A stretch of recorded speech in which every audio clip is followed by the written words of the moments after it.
This is one message that I want to share with all of you. Comparables must be compared. We often compare ourselves with people who don't have similar background, who have spent some time in our preparation or in life otherwise.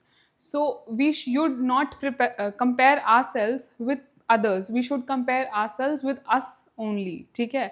जब तक किन्हीं दो इंसान का environment upbringing background same नहीं है ना, they should not be compared. उनका इंटेलेक्ट सेम नहीं है, they should not be compared. So compare you with your previous self, with your yesterday self. Okay, so if you are improving every day, then that should be compared. All right, so this was one message, because we often see that student get disheartened, get panic, they feel low when they see others knowing more than them. So this is not the case. Before the day of exam, all of you will be equal. Okay, इसी के साथ let's begin with our today's session of Environment Weekly. So hello and welcome to Manika IAS. This is the weekly session of environment in which we'll be taking up these three topics. So what we are doing here is, every week we are taking topics in the past week. ठीक है, so these are the topics for today, which is India's urban water crisis. This is a very important topic for pre, especially for this year mains 2026. इसके लिए बहुत important question है ये वाला, because this is in news also and at the same time it's a pertinent governance question. जो structural questions होते हैं उसमें से एक क्वेश्चन है, तो ये बहुत इंपॉर्टेंट है this year mains as well. Then second is Delhi emerges as a world second most diverse capital. ठीक है, and this is bird diversity. Will discuss. Alright, third is India at the Bonn climate change conference 2026. So we'll discuss some concepts of climate change here, and also about the conference. ठीक है, so we'll begin up with the very first topic, which is the most important topic for today. It is India's urban water crisis. So हुआ क्या है, देखो heat wave चल रही है around India. गर्मी के अंदर होता क्या है, बिकॉज वाटर इवेपोरेट होता है, तो उसकी वजह से भी बहुत सारा वाटर लॉस होता है. एंड दैट इज़ वाई जो अपनी मेट्रोपॉलिटन सिटीज़ हैं like Delhi, Chennai, Bengaluru, these cities are facing water crisis. That means urban areas के अंदर दिल्ली, मुंबई, बेंगलुरु, चेन्नई में there is a water scarcity. So much so that this is your Porur Lake in Chennai, that it has all dried up completely. ठीक है, not just that, now the government will be spending 100 crore to rejuvenate the lake, but the point is that it has dried up. Now what climate scientists are saying in this, that if you are blaming only the climate change for these changes, for the recent water crisis that we are witnessing in these cities, that is incorrect. It is सिर्फ climate change या heat wave से कुछ नहीं हुआ है. There are structural lapses, ठीक है, over exploited aquifers, poor municipal governance and a historical neglect of demand side water management. कि हमने demand side of water management पे कभी focus ही नहीं किया. We only focused upon source side water management. So we'll discuss, this is important point for your mains answer writing as well. So we'll discuss that. But often we hear this term, what are structural issues? Structural issues क्या होते हैं यार, मतलब हम पढ़ते तो हैं कि structural issues क्या है. So if I give you an example, that you must be knowing about the ethanol issue that is going up, right? अब ऑल्दो जो भी उसके बारे में बात करेगा, उसको नेगेटिव बोलेगा, वो तो देशद्रोही बन जाएगा ऑटोमेटिकली. लेकिन यूपीएससी तो क्वेश्चन पूछेगा, तो हमें तो इसके बारे में पढ़ना ही पड़ेगा. तो let's come back to the point. Ethanol के पॉलिसी क्या निकाल रहे हैं आप, कि 100% इथेनॉल को लेके आएंगे. ठीक है, now what is the issue with bringing up the ethanol, कि एक तो आपके पास इंफ्रास्ट्रक्चर नहीं है, ठीक है, although they are saying flexi fuels वाली कार्स आएंगी, तो वो कितने परसेंटेज हैं, तो कितना ही इम्पैक्ट लेके आएंगी, बीट E85 और E100 अगर आ भी जाता है तो. But the bigger issue is ethanol बन किससे रहा है? इथेनॉल बन रहा है crops like edible crops like rice, maize. Now what are these crops? Sugarcane. These are water guzzling crops. ठीक है? That means they consume enormous amount of water for their growth. अब अगर हमें ethanol बनाना है, if we are looking for a sustainable fuel, that means it has to come from a sustainable pathway as well. लेकिन उसका जो raw material है itself not sustainable. हम खुद बोल रहे हैं go to monocrop, go to multiple diverse cropping के अंदर जाओ, रिड्यूस जहाँ पे वाटर स्कैरिसिटी है वहाँ पे आप राइस को ग्रो मत करो, वाटर इंटेंसिव क्रॉप्स को मत ग्रो करो. But on the other hand these crops are the only crops that are responsible for production of ethanol, right. So यहाँ पे क्या है कि हमने एक साइड तो पकड़ लिया कि वो सस्टेनेबल है, ग्रीन हाउस गैसेस कम होती हैं, तो हमारा जो पोल्यूशन कमिंग इमिशंस आ रही हैं coming from the traffic will get reduce. But on the other hand हमने ये नहीं देखा कि जहाँ से वो बन रहा है वहाँ पे वाटर कंजम्पशन भी ज़्यादा हो रहा है. So that is why we are saying this is there is a structural issue, कि आपने उसकी 360 डिग्री को स्टडी ही नहीं किया कि वहाँ पे क्या इशू है. Now how can you fix that structural issue? If you will get it from second generation or third generation. ठीक है, second generation are the crops that consume less water and third generation is artificial yeast वगैरह को use करना. ठीक है, now अब उसके अंदर क्या है? They are expensive. उनका सेटअप करना ही बहुत एक्सपेंसिव है. ठीक है, so this is what you are doing through analysis कि क्या चीज़ फिजिबल है. इवेंचुअली जैसे ई व्हीकल्स में भी है, अब ई व्हीकल्स अगर उनको रन करने के लिए इलेक्ट्रिसिटी अगर नॉन रिन्यूएबल रिसोर्सेज से आ रही है, रिन्यूएबल से नहीं आ रही है, तो it is also not sustainable, right. तो हमें सस्टेनेबल क्या होना चाहिए कि renewable resources like solar energy से हम लेके आ रहे हैं, ठीक है, electricity, and that is used for e-vehicles. So this is how it should be addressed structurally. ठीक है, so this was about the meaning of the term structural issues. Now let's see about the crisis. Why the scientists are saying it is not now, it is not a recent phenomena, या फिर climate change is not the sole thing responsible, although उसकी वजह से थोड़ा सा loss of water increase हुआ है because of heat waves, but कितना ही percentage. The major issue is the structural issues. Why they are saying? Because these are these reports. Now अगर आप अपना आंसर राइटिंग कर रहे हो या फिर आपके मेंस में क्वेश्चन है, if you are starting with these या फिर अपने आंसर के अंदर you are using these reports, they will fetch you 0.1 mark extra. ठीक है, बिकॉज एग्जामिनर को लगता है ओके फाइन, पढ़ा है बच्चे ने, उसने मेहनत करी है, तो they will get impressed and they'll give you half or a 1 mark extra. So adding these reports will be a help to you. What it is? NITI Aayog का CWMI, that is Composite Water Management Index, उसने 2018 में बोला है that we are living beyond their hydrological means. That means cities are living beyond their hydrological means.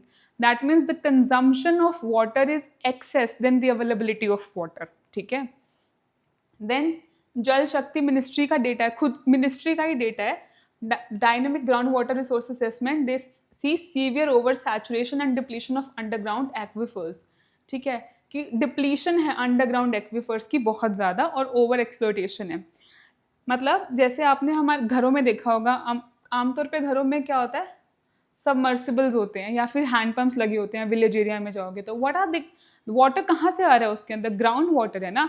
सबने private लगा रखा है, कोई रेगुलेशन नहीं है किसी का. Everybody is consuming ground water as a private commodity. That is why there is an over saturation and depletion of underground aquifers. So the problem statement क्या है?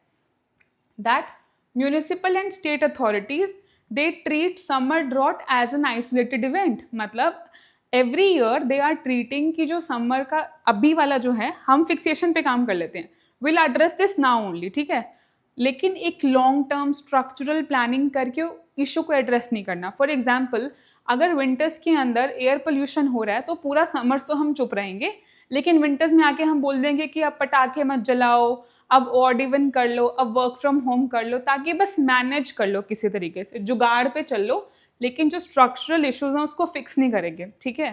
So this is what it is कि आपने permanent उसको isolated event की तरह देख रहे हो, उसकी स्ट्रक्चरल इश्यूज को आप फिक्स नहीं कर रहे हो, ठीक है। This is the biggest problem. Now let's see what are the issues basically. Issues हैं क्या, कौन से स्ट्रक्चरल इश्यूज हैं जिनको हमें फिक्स करना है.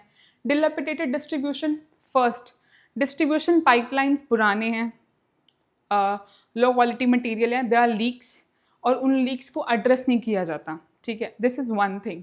सेकेंड, इनएडिक्वेट मीटरिंग, कि कहीं पे भी अगर आप घरों में वाटर, फ्रेश वाटर सप्लाई कर रहे हो तो you don't have meters. Even if you have, there is less metering, proper से अच्छे से नहीं होती, या फिर एक्सेसिबिलिटी कम है, हर जगह पे नहीं है, कवरेज कम है, ठीक है. अगर आपके पास मीटर्स हैं, what you can do is you can apply tariff जहाँ पे एक्सेस कंजम्पशन है, ठीक है. Another thing is under harvesting and non treatment. See I remember जब हम छोटे बच्चे हुआ करते थे तो हमारे घरों में जब बारिश वगैरह होती थी तो विलेज वाले एरिया में everybody use to fill their buckets और दो प्लास्टिक के टैंक्स रखे होते थे, ठीक है, so that they use to conserve water. But आज के टाइम में nobody is conserving rain water. कोई ऐसे मैकेनिज्म्स भी बने नहीं हुए, ना गवर्नमेंट के स्ट्रक्चर्स है रेन वाटर हार्वेस्टिंग के, ना घरों के अंदर स्ट्रक्चर्स है रेन वाटर हार्वेस्टिंग के. सो रेन वाटर भी ग्राउंड वाटर के अंदर कन्वर्ट नहीं हो पाता, इंस्टेड वो ड्रेन आउट हो जाता है इन सीवेज. सो एसेंशियली उसको हम यूज़ नहीं कर सकते, रीपर्पज नहीं कर सकते, ठीक है. So this is one thing. And non treatment, ठीक है, हार्वेस्ट भी नहीं कर रहे और रीयूज भी नहीं कर रहे वेस्ट वाटर को, ठीक है. Treatment facilities are also poor.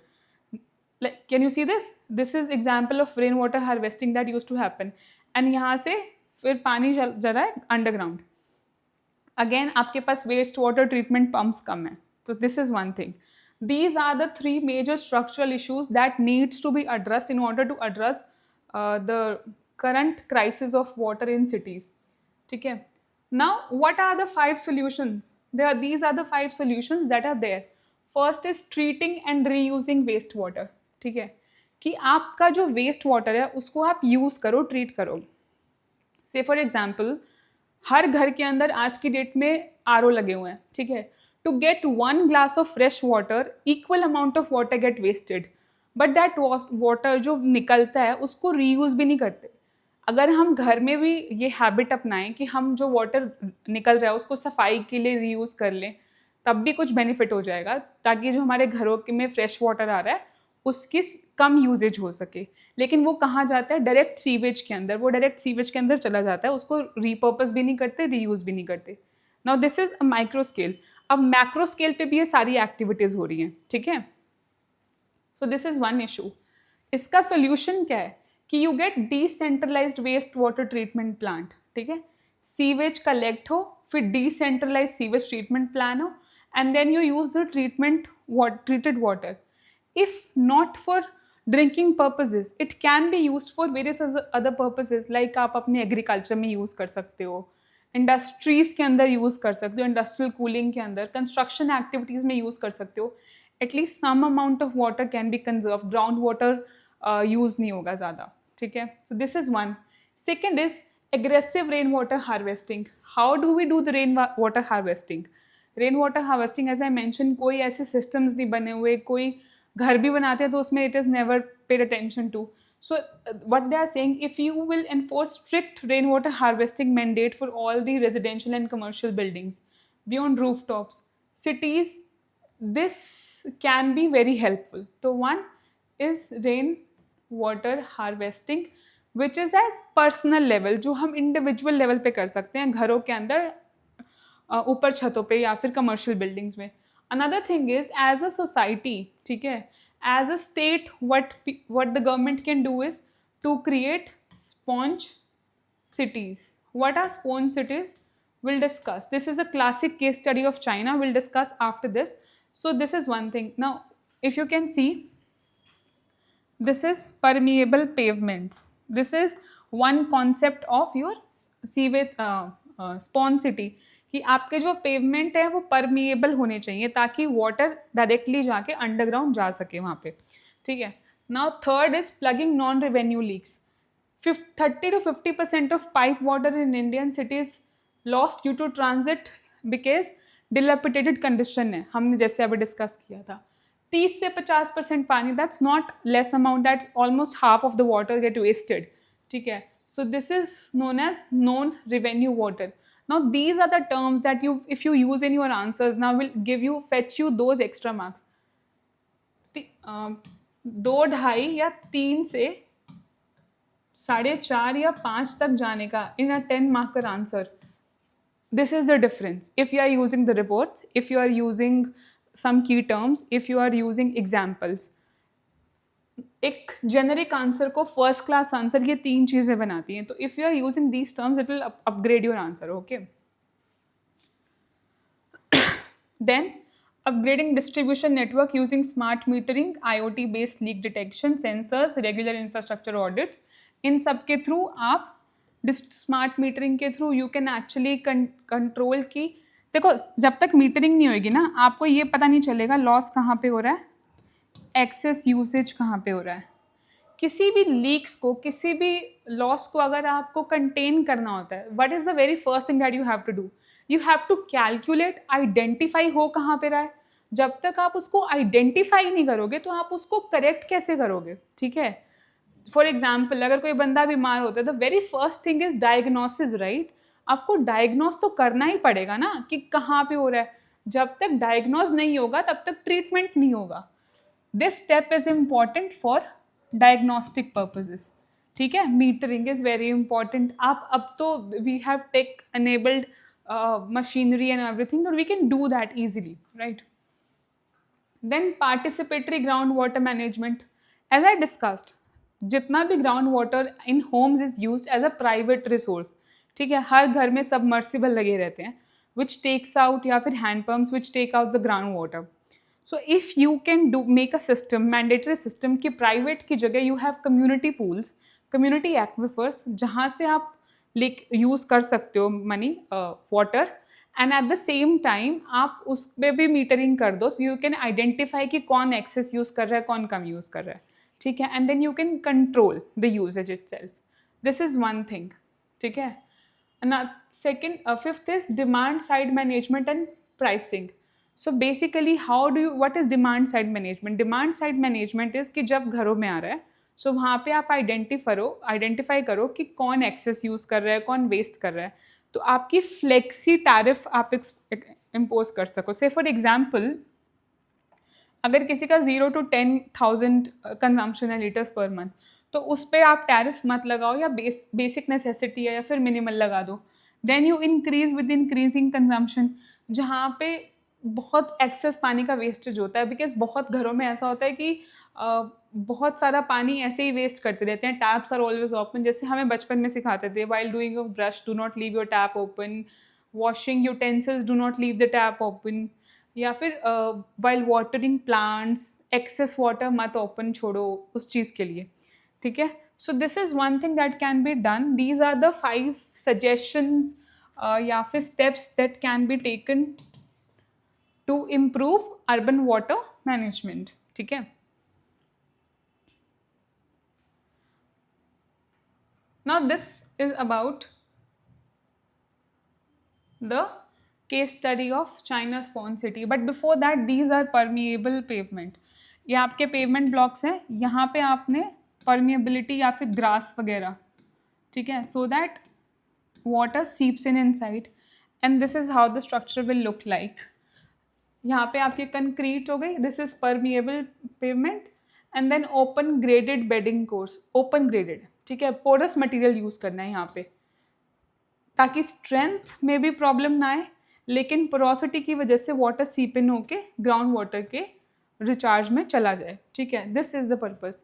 So what China की स्पॉन सिटी का क्या कॉन्सेप्ट है, that you have to shift from grey infrastructure, that is concrete based infrastructure, to green infrastructure, ठीक है, nature based solutions.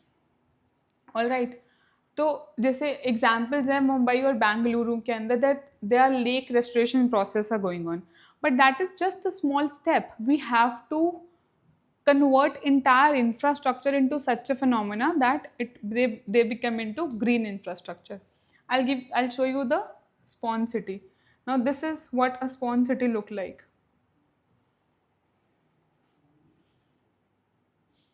Can you see? सबसे पहले rooftops के ऊपर you have plants, ठीक है. What are they doing? Absorbing the water, ठीक है. Then sides के अंदर these are known as bioswales, ठीक है. bioswales and rain garden, rain को कैप्चर करते हैं एंड दे बिकॉज अपने हर जगह पे बना रखे हैं प्लांट्स, ग्रीनरी बना रखी है. सो एक तो फ्लड्स वाले एरिया में specifically they prevent floods also, and at the same time ground water recharge भी होता है.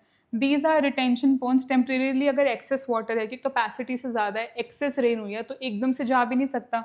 They store the excess water and वो धीरे धीरे धीरे धीरे ग्राउंड वाटर रिचार्ज होता रहता है बाद में, ठीक है. अर्बन वेटलैंड्स को क्रिएट करना, इनफिल्ट्रेशन हो जाता है यहाँ से, ठीक है. This is exactly what is happening in China. China ने अपने कंस्ट्रक्शंस ऐसे ही डेवलप करे हैं, ठीक है. This is what India needs. You have to have sponge city. Sponge city simply means like a sponge. If you see, आप उसके अंदर पानी भरते जाओ, वो अब्जॉर्ब करता जाता है धीरे धीरे धीरे धीरे, और फिर वो सॉइल के अंदर चला जाएगा पानी. This is how it should be, that your land, your roads and your pavement should be like a sponge, ठीक है. More so you can also use nano materials.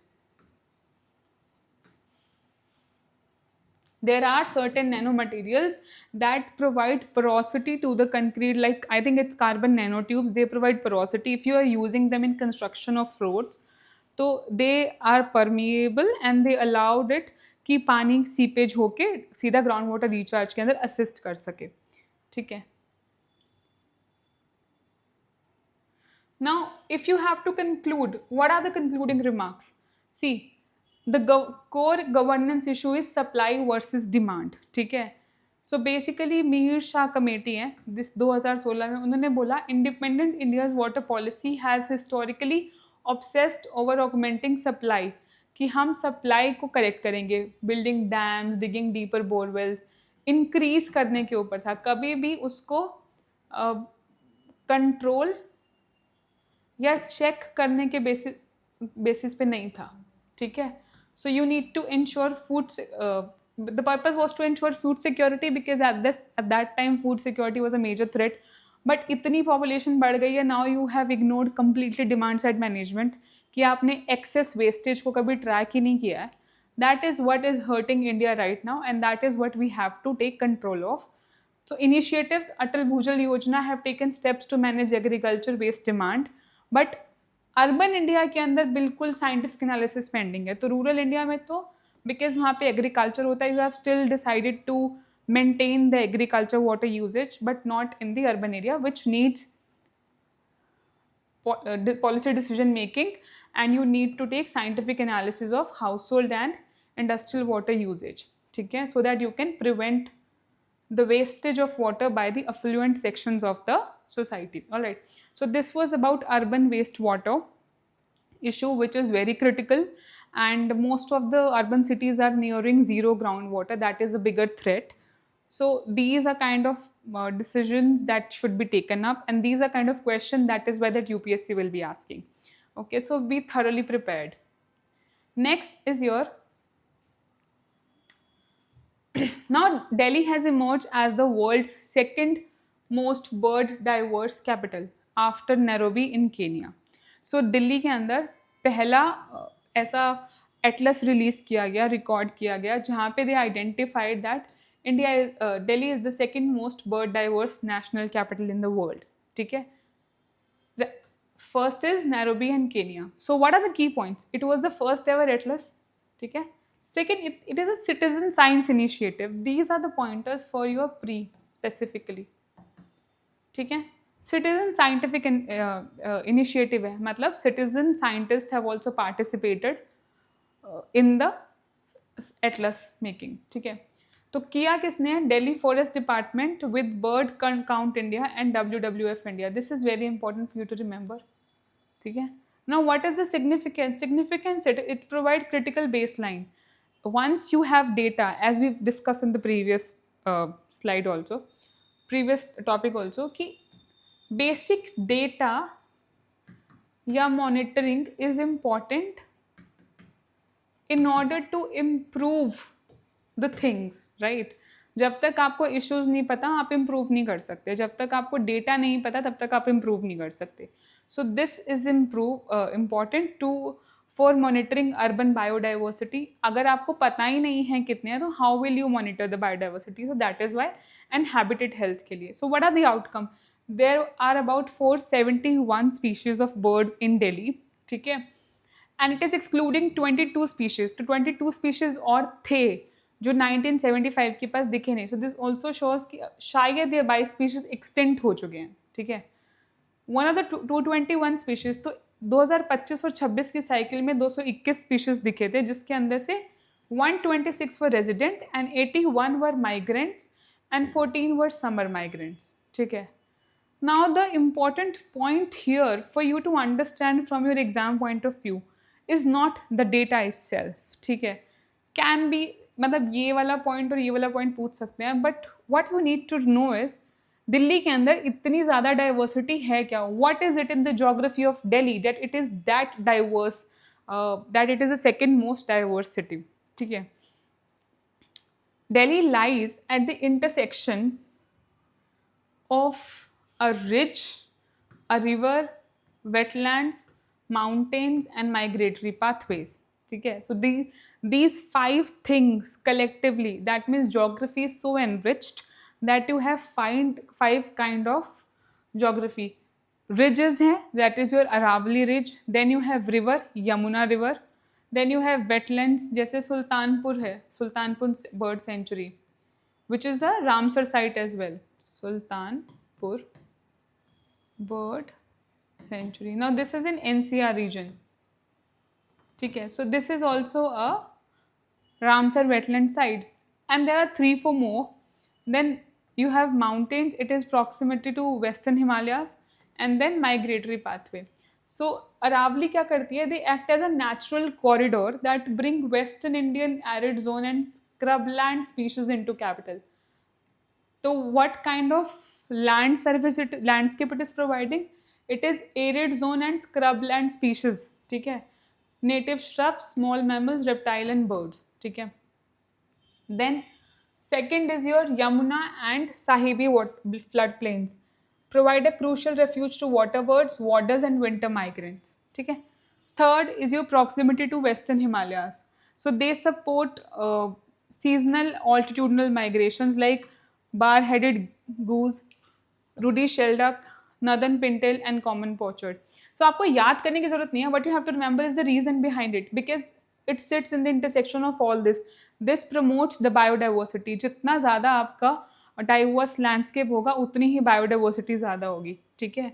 And then migratory route. Delhi lies in the near the heart of central Asian flyway, making it seasonal haven for migratory species, ठीक है. This is your central Asian highway starting for Serbia, Kazakhstan, central Asia to Delhi. So this is your central Asian flyway, CAF, ठीक है. That is why these are important for your pre. Less likely that this topic will be asked in mains, when even if they ask this, so this is the reason, but likelihood of this coming in mains is less. Then is your India at Bonn Climate Change Conference, ठीक है. तो Bonn Climate Change Conference का 64th session हुआ, ठीक है, subsidiary bodies का. SB subsidiary body 64 UNFCCC की, ठीक है. सो कहाँ पे हुआ? बॉन जर्मनी के अंदर. What is this conference? It is a annual mid year meeting of 2 permanent subsidiary bodies, ठीक है. It is a preparatory meeting होती है for the annual session of UNFCCC, ठीक है. तो 2 कौन सी बॉडीज हैं? Subsidiary body for implementation, the name itself says the one that implement the policies, and second SBST, that is subsidiary body for scientific and technological advice. The one that give them advice, they give them expert opinions. ठीक है, so these are the two bodies that they meet in this conference annually in the mid year, and they prepare, क्योंकि दिसंबर में UNFCCC की meeting होगी, so they prepare in the remaining 6 months, they prepare for that meeting. It's a preparatory kind of a meet. ठीक है. So what is SBI subsidiary body for implementation, looking for implementation of Convention, Kyoto Protocol and the Paris Agreement. All right. Then what was India's stand at this meet? So this is important from your exam point of view, specifically for your mains. The previous one was important for prelims. This is for mains. What is India's stand at SP4? You might not get a standalone question. You might get, but even if you are getting some question on climate, so you should know that this is what India is standing for. Okay. So first thing is the demand for dedicated climate finance discussion. India ने बोला है कि there is urgent need to tackle shrinking availability of climate finance. Global climate finance is decreasing and there is gap in adaptation funding as well. So we need more funding. ठीक है. Paris agreements के provisions developed country oblige नहीं कर रहे हैं, so they need to oblige with that, and they should provide financial resources to the developing countries. So Paris agreement में ऐसा है कि because developed country पे एक responsibility है that they would provide developing country the finances for meeting the climate change goals. ठीक है. Next, to ensure substantive accountability progress rather than rhetorical commitment. See, if you see what USA right now is doing, is withdrawing from its commitments, ठीक है, from a lot of government, lot of international agreements. Another thing is they are the one who are now causing, due to the wars and all, lot of pollution, climate also. So they should be held responsible for some kind of mischievous activities that they have done. Then is pushback against unilateral trade measures. Now this is specifically targeting EU's CBAM, that is Carbon Border Adjustment Mechanism. ठीक है, तो India का कहना है कि ये एक unilateral tariff major नहीं लगा सकते. ठीक है, this is against the trade principles. Next is India also argued that they affect the economic and climate action capabilities of developing countries. So developing countries have limited resources. They have to focus on the development. They have to focus on sustainable development. Whereas developed countries had the opportunity for this while to grow unsustainably, and so they could. So that is why if you are putting such measures unilaterally, it is not in interest of developing countries. ठीक है. Another thing is Article 3.5 of UNFCCC. It measures taken to combat climate change should not constitute arbitrary, unjustified discrimination or disguised restrictions on international trade. ठीक है. This is what Article 3.5 says. All right. Then the mitigation work program. India cautioned that the Sharm el-Sheikh mitigation work program, which scales on urgently scaling up mitigation ambition, it should retain its facilitative and non-prescriptive character. ठीक है, that means इसको सिर्फ facilitate करना चाहिए. ठीक है, it cannot dictate. ठीक है, so what is the role of the governance? To facilitate. You cannot dictate. So this is what the government is saying here as well. Another thing is this India's stance is in sync with global G77 and China, LMDC countries. ठीक है, basic countries, and we'll discuss what are these as well in the next slide. Now, core message which I have given here can be used as your conclusion in your answer directly. Climate action must be fair, inclusive, and rooted in principle of equity. ठीक है, developed country must fulfill their commitment on finance, tech transfer, and capacity building. The path to a sustainable future must not compromise the right to development. So these can be used in your essays. These can be used as ready-made conclusions in your answers as well. So please make a note of it. And if you want the PPT and PDF, you can please text us on the numbers and emails that I have shared with you in the last slide. I'll let you know. Okay. Now, what is CBAM? Carbon Border Adjustment Mechanism. ठीक है, EU का regulation है जिसने carbon price imports के ऊपर लगाया है. ठीक है, certain carbon intensive goods like cement, iron, steel, aluminium, इनके ऊपर कार्बन प्राइसिंग ऐड कर दी. what it will do, it will make imports expensive in EU. ठीक है, so what will it do, it will discourage exports.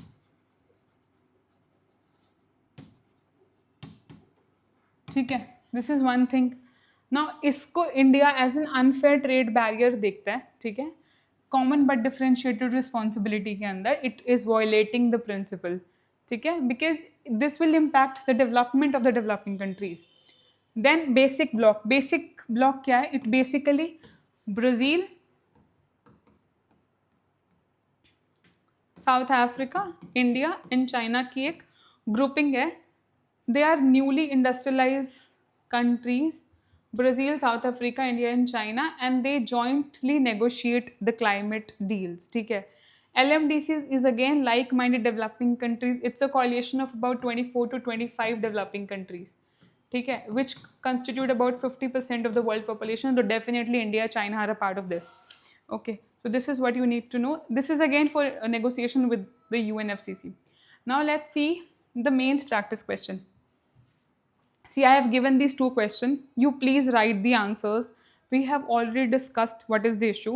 I want you to write the answer and please send it to us so that we can give you the feedback. The first question is, the recurrent water crisis in India metropolitans is less a product of climate change and more a failure of urban governance and demand side management. Examine this statement. Okay, so do this and please share it with us. The next is, the introduction of unilateral trade measures like carbon border adjustment mechanism by developed nations threaten to undermine the core principle of UNFCCC. In this context of India's stance of Bonn Climate Change Conference, critically analyze the impact of such measures on developing economies and global finance architecture. So please write an answer to this question also and please send it to us. Next is your prelims practice question. Consider the following statement regarding UNFCCC. ठीक है, the subsidiary body of scientific and technological advice act as a link between scientific information and policy oriented needs of conference of party. ठीक है, Article 3.5 of UNFCCC explicitly encourage developed nations to impose unilateral, explicitly encourage, so this is incorrect. ठीक है, carbon border taxes to accelerate global climate action, so this is incorrect. The second statement is incorrect. Right answer is here. Third is, the basic bloc in the climate negotiation consists of Bangladesh, South Africa, India and China. The right answer here is 1, because यहाँ पे it is not Bangladesh, it is Brazil. Okay. Next question is here. Consider the following statement regarding Composite Water Management Index. It is published by Ministry of Jal Shakti. It is incorrect. It is published by Niti Aayog, as we have discussed. The correct answer here is 2. Rest of the 2 statement is correct, and the third is incorrect because it does not focus exclusively on assessing the groundwater level in rural areas. So basically it is focusing on urban areas as well. Next is your, so this I kept deliberately to in the end to discuss some of the bird species. Which of the following threatened bird species recorded in Delhi Bird Atlas is currently classified as endangered? So before we read the options, let's see. Black-bellied tern and Egyptian vulture are endangered. River tern is vulnerable. Painted stork and oriental darter is near threatened. So the right answer here is your B, that is black-bellied tern. And another one that is endangered is your vultures. Okay, so the right answer here is B. So this was it from today's session, and this is the email. If you are writing your answers, please do send it to this, and these are the WhatsApp number. You can also send your answers to this, and if you have any questions, any doubt, you can reach out to us. In case of any queries, academic, non-academic, related to your preparation, you may please reach out to us on these contact details. Thank you. Have a nice day. I'll see you next week on the same day, same time for your environment session. Till then, have a good time, and we'll be releasing Science in Tech and IR in next 2 days. Okay. Bye-bye. Thank you.